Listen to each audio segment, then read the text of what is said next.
나라마다 국기는 그 나라를 상징해 줍니다. 옛날에 유럽에는 그 가문을 상징하는 문장들이 있었습니다. 어떤 문장을 쓰느냐에 따라서 그가 어떤 가문인 것을 말해주는 문장이 있었습니다. 여러분, 세계적으로 볼 때 종교는 종교마다 핵심을 나타내는 상징들이 있습니다. 예를 들면 불교는 만자 형태를 상징합니다. 여러분 절간에 가보면 벽이나 또 이렇게 그 불교를 상징하는 만자가 있는 것을 보게 됩니다. 만자는 무엇을 의미하느냐? 학설들이 분분하지만 보통의 학설은 이렇게 말합니다. 시작도 끝도 없는 상징을 나타낸다, 이렇게 말합니다. 그리고 온갖 좋고 덕스러운 것이 결집된 모양이 만자다, 이렇게 말을 하고 있습니다. 원불교에 가면은 동그라미 형태를 상징합니다. 이 상징은 이론상인데 모든 진리가 하나의 원리에 시작되었고 하나의 진리로 귀결된다는 뜻에서 이렇게 동그라미 형태를 원불교에서는 사용합니다. 이슬람에 가면은 이렇게 초승달을 사용하고 있죠. 이것은 모하메드가 알라로부터 계시를 받을 때가 초승달과 샛별이 떠있던 밤이라고 전승한 데서부터 시작되었습니다. 또 초승달은 달이 점점 커지는 달이기 때문에 이슬람교가 참된 진리의 시작이고 점점 커질 것이다, 이렇게 뜻하는 의미에서 초승달을 그들은 걸어놓고 있고, 중동에 가면은 그 모슬렘 사원은 꼭 그 위에는 초승달이 있는 것을 보게 됩니다. 우리 기독교의 상징은 당연히 십자가입니다. 상징치고는 정말 충격적입니다. 왜냐하면 십자가는 당시로서는 가장 잔인한 형틀이었기 때문입니다. 사람을 죽이는 형틀이 십자가였습니다. 생각해 보세요. 어느 종교에서 교수대를 자신들의 상징으로 삼는다고 하면 이해가 가겠습니까? 안 가겠죠. 십자가 상징은 바로 그런 것입니다. 기독교의 상징인 이 십자가는 구원입니다. 십자가는 그냥 십자가에서 끝나는 것이 아니고 구원의 도를 모두 포함되어져 있는 것입니다. 예수님의 죽음뿐만 아니라 예수님의 부활로 이어집니다. 죄 용서와 구원과 영생이 있습니다. 하나님의 사랑과 용서와 거룩과 영광 등 모두 포함되어져 있는 것이 십자가라고 하는 것입니다. 본문으로 돌아가면 18절에 이렇게 말씀하고 있습니다. 십자가의 도가 멸망하는 자들에게는 미련한 것이요 구원을 받는 우리에게는 하나님의 능력이라고 말씀하고 있습니다. 십자가 도는 믿는 우리에게는 하나님의 능력이고 구원이고 축복인 줄로 믿습니다. 그리고 십자가의 길은 유일한 구원의 길입니다. 예수님께서 말씀하시길 나는 길이요 진리요 생명이니 나로 말미암지 않고는 예수를 통하지 않고는 구원의 길이 없다라고 말씀하고 있습니다. 근데 문제는 멸망받는 사람들, 즉 믿지 않는 사람들에게는 이 십자가가 미련하게 보인다라고 하는 것입니다. 여기에서 십자가 도를 미련하게 보는 사람들이 누군가요? 22절에 보니까 유대인은 표적을 구하고 헬라인은 지혜를 찾으나 그랬습니다. 여기 두 부류가 등장합니다. 하나는 유대인입니다. 유대인은 표적을 구한다고 그랬습니다. 또 한 부류는 헬라인입니다. 헬라인은 지혜를 찾는다고 그랬습니다. 이 말이 무슨 뜻인지 우리는 이해를 할 필요성이 있습니다. 먼저 표적을 구하는 유대인을 볼 수 있습니다. 표적은 눈에 드러나는 기적을 의미하는 것입니다. 다시 말해서 안진뱅이가 일어납니다. 시각장애인이 눈을 뜹니다. 한편 손 마른 사람이 건강한 손으로 펴지게 됩니다. 이렇게 뭔가 저 사람이 지난날에 이런 사람이었는데 이렇게 변화가 되었어. 이게 표적이라고 하는 거예요. 이스라엘 백성들이 광야 40년 길을 갈 때는 하늘에서 만나가 내렸고 메추라기 새를 몰아다 주었고 쓴물이 단물로 변하게 되었고 그리고 저들이 홍해바다가 갈라지며 이런 모든 내용들이 바로 기적이죠. 표적이라고 하는 것입니다. 하나님께서 눈에 띄게 뭔가 해주기를 누가? 유대인들은 기대하고 있었다라고 하는 것입니다. 여러분, 유대인들은 그들이 메시아 오시기를 대망하고 있었습니다. 하나님 메시아 보내주세요 라고 그들은 수없이 기도하고 있습니다. 근데 그들이 기다리고 또 고대하는 메시아가는 바로 이와 같이 표적과 기적이 눈에 드러나도록 보여주는 이런 메시아관을 가지고 있었다라고 하는 것입니다. 그래서 이 메시아는 전능하신 메시아입니다.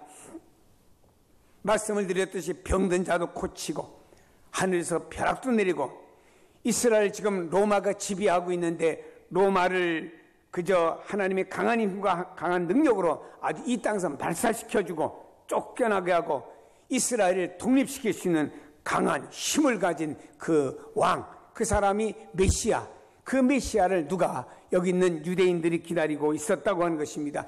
이런 메시아, 이런 기적을 베푸는 메시아를 그들은 기다리면서 하나님 메시아 보내달라고 얼마나 하나님 앞에 기도하고 애원하는지 모릅니다. 여러분, 이들은 이러한 메시아관을 가지고 있었습니다. 그러나 지금 바울은 뭐라고 복음을 전파하고 있습니까? 십자가의 도를 전파하고 있습니다. 십자가의 도는 무엇을 말해주는 겁니까? 하나님의 아들 예수 그리스도께서 하늘 보좌를 버리고 이 땅의 연약한 인간으로 도성인신하여 오신 것입니다. 인류의 죄악을 구원하시기 위하여 속죄 양이 되어서 십자가에서 처참하게 우리의 대속물로 죽으셨습니다. 그분은 부활하시고 승천하여 하나님 보좌 우편으로 가셨습니다. 이 십자가의 사랑으로 온 인류가 죄로부터 용서를 받고 구원함을 받는 선포하는 선포가 십자가의 도인 줄로 믿습니다. 근데 보세요, 힘있는 메시아를 고대하던 유대인들, 그래서 표적만을 구하던 유대인들에게 십자가의 도는 바보들이나 믿는 것으로 보여졌습니다. 힘있는 메시아가 아닙니다. 아무 저항도 하지 못하고 십자가에 달려 죽는 예수는 저들이, 유대인들이 기다리는 메시아가 아니었습니다. 믿으려고 하면 힘이 있고 가장 힘센 신을 믿어야 되지, 저렇게 나약한 신을 믿는다고 하는 것은 참 미련하다. 그래서 십자가의 도가 멸망받는 자들에게는 미련한 것이요 라고 말한 것입니다. 저들의 눈에는 십자가에 달리신 예수는 구세주일 수도 메시아일 수도 없다라고 생각을 했습니다. 이것을 가리키고 사도 바울은 십자가의 도가 멸망하는 자들에게는 미련한 것으로 보인다고 일관해버리고 말았습니다. 저들은 오직 표적을 일으키는 강한 신만을 유대인들은 찾았습니다. 이 틈을 타고 초대교회는 가짜 메시아들이 판을 쳤어요. 유대인들은 메시아의 황금기가 오면은 굉장한 일들이 일어날 것을 기대하고 있었습니다. 사도 바울은 여러 개의 편지를 쓸 때 그때도 거짓 메시아들이 나타나서 교회들을 속였습니다. 사람들을 속였습니다. 사기를 치면서 자기가 구세주라고 한 사람들이 당시에도 있었다라고 하는 것입니다. 주 45년경에 드다라는 사람이 나타났습니다. 그는 몇천 명 되는 사람들을 설득해서 집을 버리고 자기와 함께 요단강을 넘어 광야로 가자고 그랬습니다. 자기가 요단강을 건너갈 때 요단강을 명령하면 요단강이 둘로 쫙 갈라질 것이고 발에 물을 적시지 않고 그 강을 건너갈 수가 있다. 이렇게 거짓으로 약속하며 많은 사람을 미혹했고 여호수아의 기적을 내가 보여주겠다 약속한 사람이 드다 사기극으로 끝났습니다. 다음에 9년 지나서 54년경에 애굽으로부터 선지자라고 자청하는 어떤 자가 예루살렘에 나타나서 3만 명을 설득하여 감람산으로 데려갔습니다. 이단들은 잘 모이나 봐. 3만 명이나 설득당해. 참된 교회들은 안 오고. 하여튼 3만 명을 감람산으로 데려갔습니다. 그리고 자기가 명령하면은 예루살렘 성벽이 와르르 무너진다. 너희들은 여기서 이것을 볼 것이다 라고 호언장담했습니다. 결국 저들은 스스로 모순에 빠져 싸우다가 뿔뿔이 헤어지고 말았습니다. 우리나라에도 장막선전이라고 하는 그곳에 교주가 유재열이라는 사람이 있었어요. 이 사람은 나는 앞으로 죽으면 3일 만에 예수님처럼 부활할 것이다 그랬어요. 이 사람이 저수지에서 목욕을 하다 빠져 죽었어요. 여름이었습니다. 이 사람의 시신을 그 저수지가에 놓고 교인들이 모여갖고 부활할 것이라고 찬송하면서 사흘을 기다렸습니다. 시체는 점점 썩어갑니다. 할 수 없이 경찰들의 만류에 의해서 장례를 지내고 말았습니다. 여러분, 이렇게 스스로 교주라고 하면서 메시아라고 하면서 뭔가 능력을 행하겠다는 사람들이 과거에도 일어났고 현재에도 이 나라를 통해서 이런 일들이 나타나고 있습니다. 여러분, 하나님의 이적은 매우 중요합니다. 하지만 종교적 체험만 간구하는 표적 신앙, 뭔가 나타나기만 바라는 것은 아주 위험해요. 내가 예수를 믿으니까 기적적으로 병이 낫고, 내가 예수를 믿으니까 우리 가정에 아이들이 공부를 못하는데 갑자기 1등으로 확 올라가 버리고, 내가 하나님 앞에 예수를 믿으니까 갑자기 우리 가정의 사업이 잘 돼서 안 되던 사람이 팍 일어나 버리고, 물론 이런 축복이 주의 은혜로 일어날 수도 있습니다만 이것이 신앙의 기준이 되는 사람은 위험한 신앙을 가진 사람이다, 이 말. 왜? 그것이 안 될 때는 신앙이 푹 꺼져 버리고 예수를 안 믿게 돼요. 저도 이번 주간 전도하면서 보니까, 이야, 교회 다니다 쉬는 사람들이 너무너무 많습니다. 하여튼 희한한 일 가지고 쉬는 사람들이 많아요. 다 우리의 전도의 대상들이더라고. 이 사람들이 왜 그렇습니까? 나름대로의 표적, 이적 신앙을 가지고 있다가 이것이 이루어지지 않으니까 자기가 영적으로 푹 꺼져버리는, 자기가 오히려 실망해버리는 이런 사람들이 되어버리고 마는 것입니다. 표적으로 인해서는 결코 구원에 이를 수가 없습니다. 구약 성경에 보면 유대인들은 표적을 간구했습니다만 그 표적 때문에 구원 얻은 사람들이 얼마나 됩니까? 없습니다. 여러분, 이 표적이라고 하는 것은 이스라엘 백성들이 애굽에 있을 때 애굽의 술사, 그 애굽에 있는 점쟁이들도 막대기 가지고 뱀을 만드는 기적을 베풀었어요. 그럼 그것이 하나님 주신 표적인가요? 아니잖아요.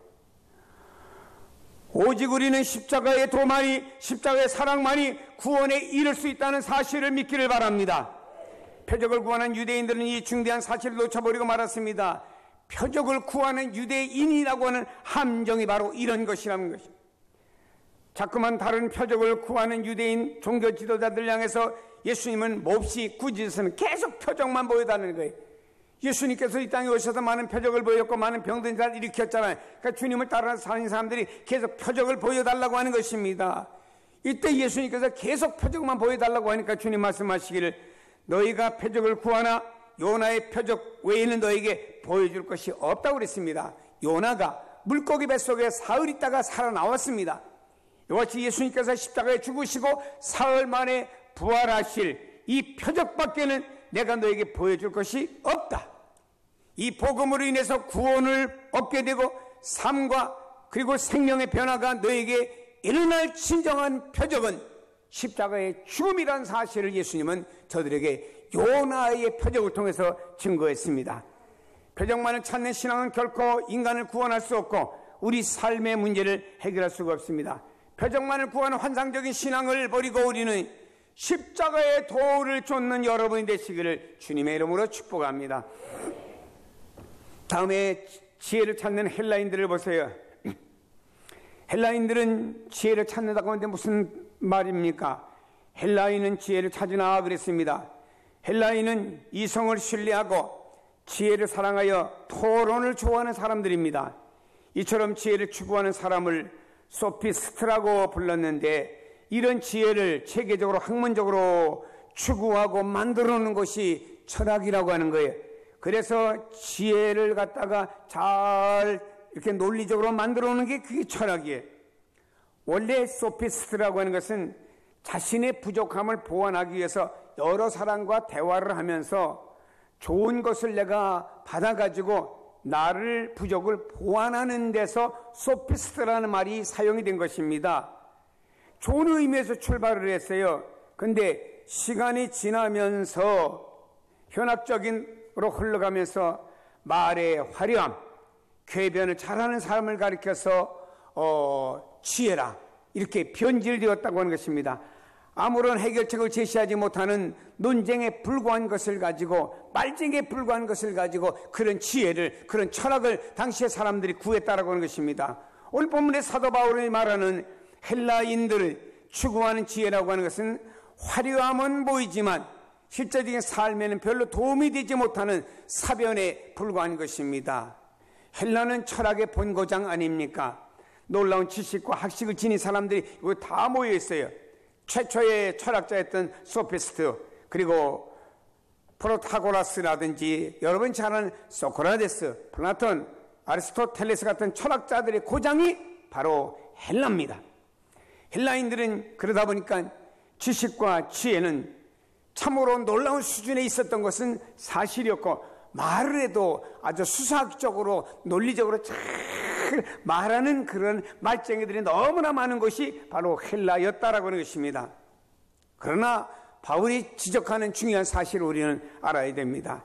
이들은 지식이 인간을 구원할 수 있느냐? 할 수 없다라고 하는 것을 바울은 강조하고 있습니다. 아무리 철학적이고 논리적이고 지혜가 많다고 해도 이것 가지고 사람을 구원할 수가 있느냐? 없다라고 바울은 말하고 있습니다. 인간을 근본적으로 변화시킬 수가 있느냐? 말쟁이는 될런지 몰라도 인간을 근본적으로 변화시킬 수도 없다고 하는 것입니다. 그래서 인간을 구원할 수가 없다. 진정 인간을 구원할 수 있는 것은 십자가의 도밖에 없다라고 하는 것을 바울은 강조하는 줄로 믿습니다. 최근에 인공지능 알파고가 세계 최강의 바둑기사 이세돌과 대결해서 이겼지요. 그리고 난 다음에 인공지능에 대해서 사람들이 관심이 아주 높았습니다. 우리나라가 대통령을 뽑을 때도 어떤 후보자는 4차 산업혁명에 대해서 얼마나 부르짖은 후보가 있었습니까? 그래서 그는 가는 곳마다 이제는 대한민국의 3차 산업 갖고 안 되고 4차 산업을 이루어야 된다, 이러고 가는 곳마다 논제를 가지고 다룬 사람이 있었습니다. 앞으로 다가올 4차 산업의 핵심은 인공지능이 중심된 산업 변화라고 말합니다. 그리고 그런 산업혁명을 이루는 것이 마치 인간 사회의 큰 발전을 이루는 것이라고 사람들은 생각을 합니다. 근데 여러분, 인공지능이 중심이 된 4차 산업혁명이 시작되면은 지금 사람들이 지닌 직업의 상당수가 사라져버리고 많은 수가 직업을 잊어버리게 됩니다. 거기에는 이미 시작된 은행원, 의사, 변호사, 심지어는 작가들까지도 사라진답니다. 왜냐? 그림도 로봇이 그려요. 그리고 여러분, 음악을 작곡하는 것도 로봇이 합니다. 멋진 음악들을 만들어냅니다. 그러다 보면 여러분, 여기에 종사하고 있는 모든 직업의 사람들이 다 사라져버리는 거예요. 변호사, 여러분, 로봇이 말입니다. 컴퓨터에서 과거에 그 어떤 사건에 대한 것들 자료를 쫙 끄집어가지고 딱 내놓습니다. 사람이 그렇게 찾을 수 없는 자료들을 쫙 찾아 놓습니다. 이러다 보니까 여기에 관계된 직업들이 점차적으로 사라지고 마는 거예요. 인간이 추구하는 발전의 결과로 말미암아 수많은 사람들 스스로 직업을 잊어버려야 되는 비극을 초래하게 되는 거예요. 이것이 인간이 추구하는 지혜의 한계라고 하는 것입니다. 바울이 말하는 헬라인이 추구하는 지혜는 허상을 말하는 것입니다. 그리고 이런 헬라인들이 지혜를 추구한 다음에 이 지혜를 추구하는 사람들이 교회 안에 들어왔습니다. 교회 안에서 영적 이데아적 지혜를 추구하는 무리가 만들어졌는데, 그런 무리를 가리켜 영지주의라고 이단 만들어지게 된 것입니다. 영지주의는 이렇게 말합니다. 육체를 지닌 인간의 삶은 다 허망하니 영적인 지혜의 세계에 도달해야 한다. 어떻게 보면요, 아주 그럴듯한 구원관이에요. 좀 헷갈립니다, 여러분. 영적인, 육적인 건 다 별거 아니야. 살다가 나이 들어봐라, 다 죽어. 육적인 뭐 의장 뭐 있냐. 육적으로 가진 명예, 돈 뭐 그것도 다 나이 들어봐라, 다 끝나고 말아. 그러나 우리 영적인 지혜 세계에 도달해야 된다. 그래서 영적인 지혜 세계를 더 크게 얻고 육적인 삶을 무시해버려라. 이런 영지주의 이단이 나타났습니다. 아주 그럴듯한 구원관으로 보일는지는 모르지만 하여튼 이단입니다.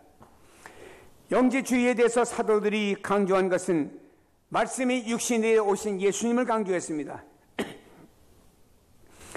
예수님은 이 세상에 육신을 입고 오셔서 이 땅에서 십자가로 구원의 역사를 이루셨고 부활로 그 영광을 확증을 하셨습니다. 이 십자가로 죄로 멸망할 수밖에 없는 인간이 구원하여 부활의 영광에 이르게 한다고는 참된 지혜를 선포한 것이죠. 그래서 십자가의 지혜는 헬라의 철학의 지혜와 다르다라고 하는 것을 성경에는 말씀이 유신이 되어 오신 예수님으로 말씀하고 있습니다. 이처럼 세상의 지식과 지혜로 인간이 구원에 이르지 못하기 때문에 하나님이 우리에게 주신 구원의 지혜가 무엇이냐? 구원받으신 지혜가 무엇이냐? 그건 십자가밖에 없습니다. 바울이 아덴에 갔습니다. 그 지역은 철학적인 도시였고 바울도 철학적인 사람이었습니다. 내가 이 사람들이 가지고 있는 철학과 내가 지금 복음 안에서의 무엇을 가지고 하면 변론하면서 저들을 전도해보자라고 철학적으로 변론하게 되었습니다만 실패했습니다. 여러분, 복음 전하는 것은요, 변론하다 실패합니다. 예수 믿어야 됩니다. 예수님이 곧 하나님이십니다. 육신을 입고 이 땅에 오셨습니다. 그분께서 고난의 삶을 사셨습니다. 그분이 우리를 위해서 우리의 죄를 십자가에 달려 죽으셨습니다. 죽음으로 끝난 것이 아닙니다. 사흘 만에 부활하셨습니다. 승천하셨습니다. 하나님 보좌 우편에 계십니다. 다시 오실 예수 그리스도십니다. 그분이 우리의 생명을 주십니다. 구원을 주십니다. 우리의 죄를 용서해 주십니다. 그냥 선포적인 복음이어야 되는 거예요. 당신의 철학에도 좋은 게 있어. 당신의 기적에도 좋은 게 있어. 당신의 삶에도 좋은 게 있어. 라고 비교하다 보면요, 그 사람이 뭐라 할까? 아니야, 난 내 것이 더 좋아. 라고 마음을 딱 닫아버리고 그냥 안 믿는 거야. 어떤 목사님이 필리핀에 갔답니다.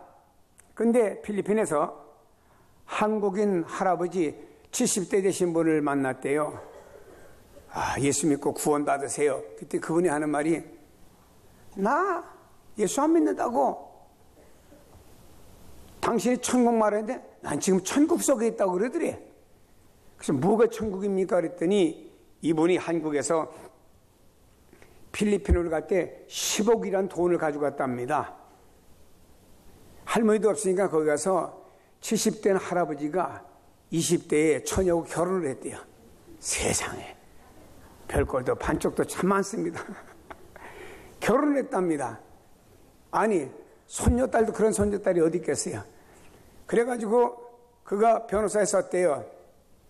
내가 자연사를 하면은 자연사라면 이 10억 돈이 다 이 여자에게 갈 것이고, 만일에 내가 자연사를 안 하고 누구에 의해서 강제로 죽거나 하면 이 10억은 정부에로 들어간다. 이렇게 공증을 해놨답니다. 그러니까 이 여자 친정집에서 오빠 뭐 할 것 없이 이 사람의 자연사 할 때까지 말입니다. 그냥 잘 모시고 다니고 혹시라도 필리핀 누가 딱 공하고 총 쏠까봐 말입니다. 경호원을 그 오빠가 따라다니고 운전하고 온갖 정보 다 해드리면서 하니까 이분은 어떻습니까? 얼마나 좋아요. 그래서 자기는 천국 속에 살고 있다고 그러더니 그게 천국입니까? 십자가 도를 통해 가는 게 천국이지. 할렐루야. 여러분요, 믿는 자가 자랑하는 것이 뭔가요? 십자가의 도입니다. 바울은 이렇게 말하고 있습니다. 하나님의 지혜에 있어서 이 세상에 자기 지혜로 하나님을 알지 못하므로 하나님께서 전도에 미련한 것으로 믿는 자들을 구원하시기를 기뻐하셨도다 그랬습니다. 사람이 볼 때는요, 여러분들 나가 전도합니다. 예수 믿으세요. 구원 받으세요. 오늘도 말이야 또 예배 마치면 다 전도 나갈 것 아닙니까? 이렇게 말해도 또 전도 안 하고 또 밥 먹으러 가는 사람이 있고, 이렇게 말해도 전도 안 하고 또 어디 가는 사람이 있을런지도 몰라요. 그건 참 별로 은혜가 안 되는 사람이죠. 그처럼 목사가 간격하게 얘기해도 안 듣는 사람들이 참 교회니까 의심이 갈 정도로 생각이 듭니다만은, 그러나 전도 나가서 예수 믿으라고 말 이렇게 주문 말이야 뭐라 그럴까요? 에이, 뭐 반응이 안 좋은 사람도 많을 거예요. 성경 뭐라고 말씀합니까? 전도에 미련한 것으로, 그 사람들이 볼 때 미련한 것으로, 어리석은 것으로 본다 이 말입니다. 그러나 그 방법을 통해서 하나님은 믿는 자를 구원하시기를 기뻐하시는도다. 할렐루야. 바울은 말합니다. 본문에 적설합니다. 유대인은 표적을 구하고 헬라인은 지혜를 찾으나 우리는 십자가에 못 박힌 그리스도를 전하니 유대인에게는 꺼리끼는 것이요 이방인에게는 미련한 것이로되 오직 부르심을 받은 자들에게는 유대인이나 헬라인이나 그리스도는 하나님의 능력이요 하나님의 지혜니라 라고 말씀했습니다. 그리스도의 십자가의 도는 표적을 구하고 죄를 찾는 이들에게 어리석게 보일런지는 모릅니다. 우선 십자가를 보세요. 무슨 신이 그렇게 힘없이 죽어갑니까? 사랑하는 여러분, 우리 모두 사도 바울이 외쳤던 십자가의 도, 십자가의 도 전파하는 여러분 다 되시길 주 예수의 이름으로 축복합니다.